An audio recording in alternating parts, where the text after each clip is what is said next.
Municipality కావచ్చు, పంచాయతీ కావచ్చు, ఎక్కడైనా ప్రజలకి ఫస్ట్ కోరుకునేది ఏంటంటే సాలిడ్ వేస్ట్.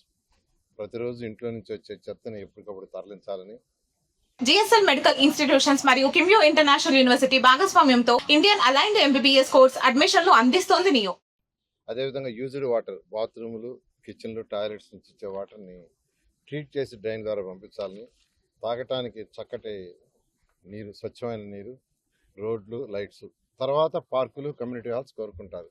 అందులో అతి ముఖ్యమైనది సాలిడ్ వేస్ట్.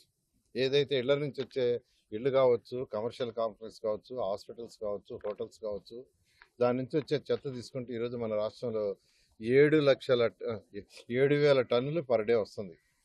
7,000 టన్నులు. దీన్ని ఏ రోజుకి ఆ రోజు తీసి ప్రాసెస్ చేసి బయటకు పంపించాలా. ఇలాంటిది టన్నుల కొద్ది పేర్కొంటుంది. గత ప్రభుత్వం, చెత్త ప్రభుత్వం ప్రజల మీద చెత్త పన్నేసింది. కానీ లక్షల కొద్ది టన్నుల చెత్తని లెగసి వదిలేసిపోయింది.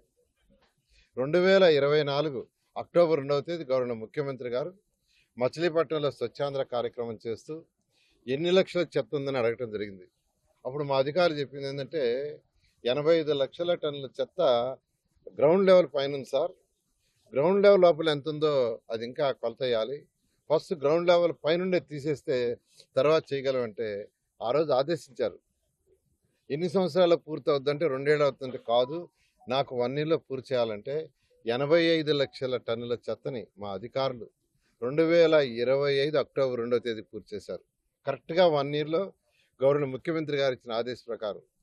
తర్వాత గ్రౌండ్ లెవెల్ కంటే కింద ఉండేది ఎస్టిమేట్ చేయమంటే దాన్ని మళ్ళీ ఎస్టిమేట్ చేస్తే ఇంతవరకు 156 లక్షల టన్నులని తేలింది. ఇంకా కూడా తేలాల్సింది. ఎందుకంటే ఇప్పుడు రాజమండ్రిలో యాక్చువల్గా ఈ యొక్క డంప్ యార్డ్ దగ్గరికి వచ్చాం. డంప్ యార్డ్ దగ్గర ఇది పక్కన క్వారీ, అంతకుముందు ఈ క్వారీలో వేసేసారు. ఇది ఒకరిని అడిగితే 20 అడుగులు ఉందంటున్నారు, ఒకరు వచ్చి 30 అడుగులు ఉందంటున్నారు, ఒకరు వచ్చి 40 అడుగులు ఉంటున్నారు. ఏది ఏమైనా ఉన్నదంతా కమింగ్ రేపు అక్టోబర్ 2వ తేదీకి పూర్తి చేయాలని దిశానిర్దేశం గౌరవ ముఖ్యమంత్రి గారు ఇచ్చారు. ఆ డైరెక్షన్లో జరుగుతుంది. రేపు 2వ తేదీకి ఇక్కడ ఏదైతే చెత్త ఉందో దాన్ని అంతా ప్రాసెస్ చేసి కంప్లీట్ చేస్తాం. అయితే ఇక్కడ వచ్చే ఆర్డీఎఫ్ ఏదైతే మెటీరియల్ వస్తుందో దాన్ని సిమెంట్ ఫ్యాక్టరీలు పంపించాలి. ఒకేసారి రాష్ట్రంలో ఈ యొక్క 156 లక్షల టన్నుల లెగసీని ప్రాసెస్ చేస్తే వచ్చే ఆర్డీఎఫ్ సిమెంట్ ఫ్యాక్టరీ పంపిస్తుంటే వాళ్ళు కూడా తీసుకోవటం. అంటే ఒకేసారి మొత్తం వచ్చే లోపల ఓవర్ఫ్లో అయ్యి ఏదేమైనా ఆ యొక్క ఏజెన్సీస్ చెప్పాం అక్టోబర్ 2కి పూర్తి చేస్తే తర్వాత 2-3 నెలల్లో దాన్ని కూడా బయటికి పంపించాలని. ఆ విధంగా ఈరోజు ఈ రాష్ట్రంలో 123 మున్సిపాలిటీస్లో ఈ యొక్క లెగసీని గత ప్రభుత్వం వదిలేసిపోయిన చెత్త మొత్తం తొలగించడం జరుగుతుంది. అయితే దీనికి పర్మనెంట్ పరిష్కారం కోసంగా గవర్నర్ ముఖ్యమంత్రి గారు 2014-19లోనే డెవలప్డ్ కంట్రీస్ ఎలా చేస్తారని స్టడీ చేసి వేస్ట్ ఎనర్జీ ప్లాంట్ 10 శాంక్షన్ చేశారు. 10 ప్లాంట్లు. వేస్ట్ ఎనర్జీ ప్లాంట్ ఏంటంటే వచ్చిన వేస్ట్, మిక్స్డ్ వేస్ట్ తీసిపోయి దాంట్లో వేస్తే దాంట్లో బర్న్ అయిపోయి ఎలక్ట్రిసిటీ ప్రొడ్యూస్ అవుతుంది. ఏదైనా యాష్ మిగిలితే దాంతో బ్రిక్స్ చేసుకుంటారు. అలాంటిది 10 ప్లాంట్లు గవర్నర్ ముఖ్యమంత్రి గారు 2014-19లో ఈ రాష్ట్రంలో శాంక్షన్ చేస్తే 2019 ప్రభుత్వం మారేటప్పటికి అడ్వాన్స్ పొజిషన్లో ఉన్న విశాఖపట్నం, గుంటూరు మాత్రం ఉంచి మిగతా 8 గత ప్రభుత్వం క్యాన్సిల్ చేసింది. అవగాహన లేకే వాళ్ళకి, గత ముఖ్యమంత్రికి అవగాహన లేకే క్యాన్సిల్ చేశారు. ఈరోజు ప్రపంచంలో స్టడీ చేస్తే చైనాలో 1100 ప్లాంట్లు ఉన్నాయి. 2014-19లో 350 ఉన్నాయి చైనాలో. ఈ 5 ఏళ్లలో 1150 ఉన్నాయి. జపాన్ తీసుకుంటే 1000 ఉన్నాయి. 2014-19లో సింగపూర్లో 4 ఉంటే చిన్న కంట్రీ, ఈరోజు 7 ఉన్నాయి. ఇలా ప్రపంచంలో అడ్వాన్స్లో పోతుంటే గత ప్రభుత్వం మాత్రం అటువంటి ఆలోచించాల. చెత్త పన్ను వేయటం తెలుసు వాళ్ళకి. అయితే మళ్ళీ ఈ ప్రభుత్వం రాగానే గవర్నర్ ముఖ్యమంత్రి గారు మళ్ళా మరొక 6 ప్లాంట్లు శాంక్షన్ చేశారు. కడప ఒకటి, కర్నూలు ఒకటి, తిరుపతి ఒకటి, నెల్లూరు ఒకటి, విజయవాడ ఒకటి, అదేవిధంగా కాకినాడ అంటే పెద్దాపురం. ఈ పెద్దాపురం అనేది అటు కాకినాడకి, రాజమండ్రికి దాదాపు మధ్యలో ఉంటుంది. అందువల్ల ఇక్కడ పెట్టాము. 900 టన్నులు, 900 టన్స్ని దాంట్లో వేస్ట్ చేస్తాం. చాలా అడ్వాన్స్ స్టేజ్లో ఉంది కన్స్ట్రక్షన్. అది మరొక 1 ఇయర్ 3 మంత్స్లో అది పూర్తవుతుంది. అది పూర్తి కాగానే ఈ యొక్క రాజమండ్రి సిటీలో వచ్చే చెత్త పరిసర ప్రాంతాల్లో ఉండే విలేజ్ కూడా ఏ రోజుకి ఆ రోజు వచ్చి తీసుకుపోవటం, దాంట్లో వేయటం, అది బర్న్ అవుట్, ఎలక్ట్రిసిటీ ప్రొడ్యూస్ అవుతుంది. ఆ విధంగా దీనికి ఒక పరిష్కార మార్గం వస్తుంది. అయితే ఈ లోపల రోజు వచ్చే 7,000 టన్నుల్ని 7,000 టన్నులు ఏదైతే ఉందో దాన్ని వదిలేస్తే మళ్ళీ ఆ కుప్పలు తయారవుద్దని ప్రాసెసింగ్ ప్లాంట్స్ 107 శాంక్షన్ చేసాం. ప్రాసెసింగ్ ప్లాంట్స్ ఎందుకంటే 123 మున్సిపాలిటీస్లో 16 మున్సిపాలిటీలు ఈరోజు వచ్చే చెత్తని అటు విశాఖపట్నం ప్లాంట్కి, గుంటూరు ప్లాంట్కి పోతుంది. గుంటూరు ప్లాంట్కి చుట్టుపక్కల ఉన్న చిన్న చిన్న మున్సిపాలిటీస్లో వచ్చే చెత్త అంతా గుంటూరు పోతుంది. విశాఖపట్నం ప్లాంట్కి చుట్టూ ఉన్న చిన్న చిన్న మున్సిపాలిటీలో వచ్చే చెత్త కూడా అక్కడికి వెళ్తుంది. 16 మున్సిపాలిటీలో ఆ 2 ప్లాంట్కి పోతుంటే మిగిలిన 107 ప్లాంట్లలో ఏ రోజుకి ఆ రోజు వచ్చింది ప్రాసెస్ చేయాలనే దాంతో ప్రాసెసింగ్ ప్లాంట్ శాంక్షన్ చేసాం. అవి ఎంతో వేగవంతంగా కన్స్ట్రక్షన్ జరుగుతున్నాయి. గత నెలలోనే ముఖ్యమంత్రి గారు ఒక 8 ప్లాంట్ కూడా ఇనాగ్రేషన్ చేశారు. ఏదైనా సెప్టెంబర్ ఎండింగ్ లోపల, అంటే వచ్చే నెల ఎండింగ్ లోపల 107 పూర్తిగా వర్క్ జరుగుతుంది. రాజమండ్రిది కూడా వాళ్ళకి ల్యాండ్ విషయం చిన్న ప్రాబ్లం ఉండింది. దాన్ని కూడా ఇప్పుడు నేను, ఎమ్మెల్యేలు గారు, కమిషనర్ గారు వచ్చి ఆ ప్రాబ్లం కూడా సొల్యూషన్ చెప్పాం. దీన్ని కూడా నెక్స్ట్ మంత్ 30వ తేదీ కంప్లీట్ చేస్తారు. చేస్తే ఇక్కడ వచ్చే చెత్తను కూడా ప్రాసెస్ చేసి, ఇక్కడ ప్రాసెస్ ఏంటంటే వచ్చిన దాన్ని డ్రై వేస్ట్ సపరేట్ చేయటం, ప్లాస్టిక్లు సపరేట్ చేయటం, రబ్బర్లు అలాంటివి అంటే సపరేట్ చేయటం చేస్తారు. చేసేసి ప్లాస్టిక్ లాంటి సేల్ చేయటం జరుగుతుంది.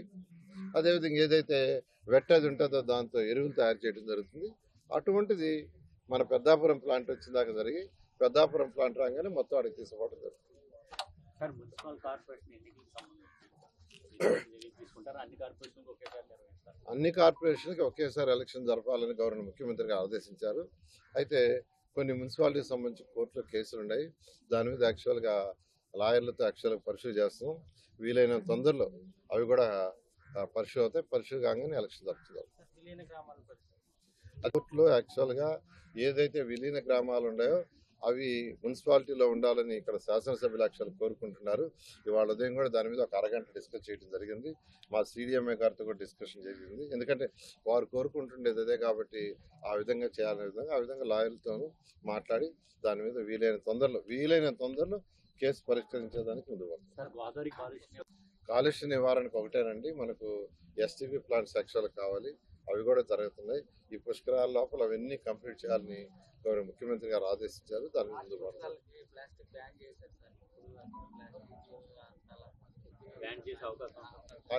పుష్కరాల్లో యాక్చువల్గా ఏంటంటే మీకు అందరికీ తెలుసు, ఇప్పుడే చౌదరి గారు చెప్పారు, పుష్కరాల్లో ఒక చిన్న ప్లాస్టిక్ కాదు కాగితం కూడా లేకుండా చేసాము.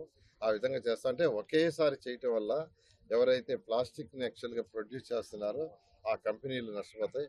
ఆల్టర్నేట్ వాళ్ళని యాక్చువల్గా చేసుకోమని చేస్తున్నాం. దానికి సంబంధించి కొంత సబ్సిడీ కూడా ప్రభుత్వం ప్రొవైడ్ చేస్తుంది. అవి చేసి ఓవర్ ఏ పీరియడ్ దాన్ని బ్యాన్ చేయడం జరుగుతుంది. ప్రస్తుతం అయితే మున్సిపల్ ఆఫీస్లో డ్రింకింగ్ బాటిల్స్ కూడా యాక్చువల్గా ప్లాస్టిక్ వాడొద్దని చెప్పడం జరిగింది. ఆ విధంగా నిషేధం జరుగుతుంది. స్టెప్ బై స్టెప్ 1 by 1 చేయడం జరుగుతుంది. ఘాట్లకి యాక్చువల్గా బడ్జెట్ కూడా ప్రభుత్వం ఇచ్చింది. ఇరిగేషన్ వాళ్ళు దాన్ని ప్లాన్ చేస్తున్నారు. వీలైన తొందరలో టేకప్ చేసి ముందుకు పోవడం. అందరికీ నమస్కారం. ఈ రోజున మన మున్సిపల్ శాఖ మంత్రులు పెద్దలు నారాయణ గారు రాజమహేంద్రవరం ఇచ్చేశారు. సోదరులు వాసు గారు, నారాయణ గారు, మేమంతా కలిపి ఇక్కడ యార్డ్ని సందర్శించడం జరుగుతోంది.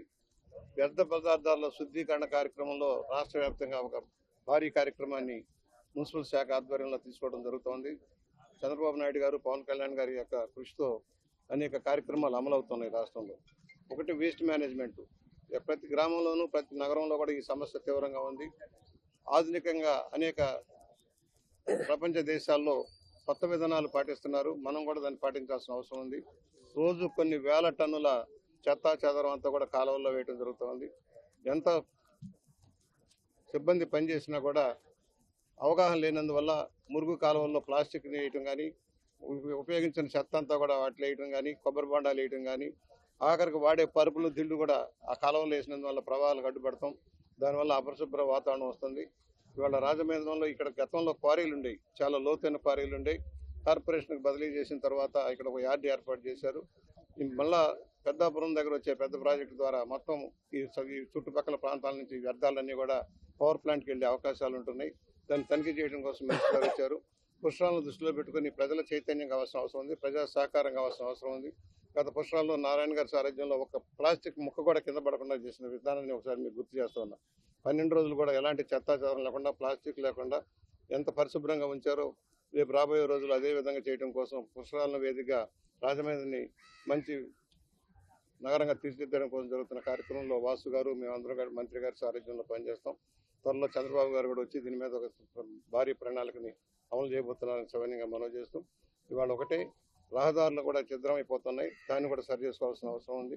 దాన్ని ఎలాగా అభివృద్ధి చేయాలనే దానికోసం పుష్కర్ నిధులతో పాటు కార్పొరేషన్ నిధులు కానీ, విదేశీ పెట్టుబడుల నుంచి వచ్చే నిధులు కానీ ఉపయోగించుకుంటూ నగరాన్ని సర్వాంగ సుందరంగా తీర్చిదిద్దడం కోసం, ఒక చెత్త రహిత ప్రదేశంగా తీర్చిదిద్దడం కోసం మేమంతా కృషి చేస్తాం సైన్యంగా మనవి చేస్తూ, మున్సిపల్ శాఖ మంత్రులు నారాయణ గారు ఈరోజు నగరానికి రావడం, అనేక అంశాలపైన శాసనసభ్యులు రూరల్ బుచ్చ చౌదరి గారు, నేను అందరూ కూడా అధికారులు, కమిషనర్ గారు అందరూ కూడా చర్చించడం, ప్రధానంగా మనకి ఎప్పటి నుంచో పట్టి పీడిస్తున్న సమస్య క్వారీ ప్రాంతంలోని కంపోస్ట్ యార్డ్, లెగసీ వేస్ట్ అన్నది టన్నుల కొద్దీ పెరిగిపోయిన సమస్య. ఆ సమస్య వల్ల పక్కనే ఉన్న రత్నంపేట కానీ, లోదరిగిరి కానీ ఎదుర్కొంటున్న ఆర్ఎన్బి కాలనీలు కానీ, ఇక్కడ ఉన్న ప్రజలు ఎదుర్కొంటున్న సమస్యల గురించి వేరేగా చెప్పనవసరం లేదు. మీరు కూడా చూస్తున్నారు, పట్టుమని 2 నిమిషాలు కూడా ఇక్కడ మనం ఉండలేని పరిస్థితులు, మాస్క్ పెట్టుకోలేకుండా నిలబడలేని పరిస్థితులు. అలాంటి పరిస్థితులకి ఈ రోజున గౌరవ ముఖ్యమంత్రి చంద్రబాబు నాయుడు గారి ఒక నాయకత్వంలో, ఎంఈడి మినిస్టర్ నారాయణ గారి యొక్క సారథ్యంలో శాశ్వత పరిష్కారం తీసుకొస్తా ఉన్నాం. పెద్దాపురంలో ఏదైతే వేస్ట్ ఎనర్జీ ప్లాంట్ నిర్మాణ దశలో ఉందో, ఏదైనా ఒక 1 ఇయర్లో పూర్తవుతుందని నారాయణ గారు చెప్తా ఉన్నారు. వన్స్ అది పూర్తయినట్లయితే ఇక్కడ మనం చూస్తున్న ఈ సమస్యకి శాశ్వత పరిష్కారం, దశాబ్దాలుగా ఈ సమస్యకి పరిష్కారం రాని ఈ సమస్యకి ఈరోజు కూటమి ప్రభుత్వం శాశ్వత పరిష్కారం చూపిస్తూ ఉంది. ఇంకెక్కడ డంపింగ్ అనేది జరగదు. నేరుగా ఏదైతే వేస్ట్ కలెక్ట్ చేస్తారో అవన్నీ కూడా అక్కడికి పెద్దాపురంకి తరలించే ప్రక్రియ జరుగుతుంది. అలాగే రోడ్ ఎక్స్టెన్షన్స్ కూడా ఏదైతే కొన్ని చేసుకోవాల్సినవి ఉన్నాయో నారాయణ గారు సూచనలు ఇచ్చారు. మోరంపూడి ఏదైతే ఒకవైపు అర్బన్ ఒకవైపు రూరల్, అది కూడా ఇప్పుడే కమిషనర్ గారితో చర్చించారు. ఇంకొకటిగా చెయ్యాలి, ఇంకా 10 నెలలే ఉంది చేసుకోవాలన్న దాని మీద ఆయన కూడా కొన్ని సూచనలు ఇవ్వడం, అవన్నీ కూడా ఒక వారం రోజుల్లో అమలు చేసే కార్యక్రమం కూడా తీసుకుంటా ఉన్నాం. ఏదేమైనా పుష్కరాలు అన్నది ప్రతిసారి కూడా ఒక అవకాశం ఈ ప్రాంతాన్ని అభివృద్ధి చేసుకోవడానికి. ఆ అవకాశాన్ని సద్వినియోగపరుచుకుంటూ నగరంలో ప్రజలు ఎవరికి కూడా ఏ విధమైన ఇబ్బంది కలగకుండా వాళ్ళని కూడా అభివృద్ధిలో భాగస్వాములు చేస్తూ వారి యొక్క సూచనలు తీసుకొని ఈ కూటమి ప్రభుత్వం ముందుకు వెళ్తుందని కూడా తెలియచేసుకుంటూ ధన్యవాదాలు.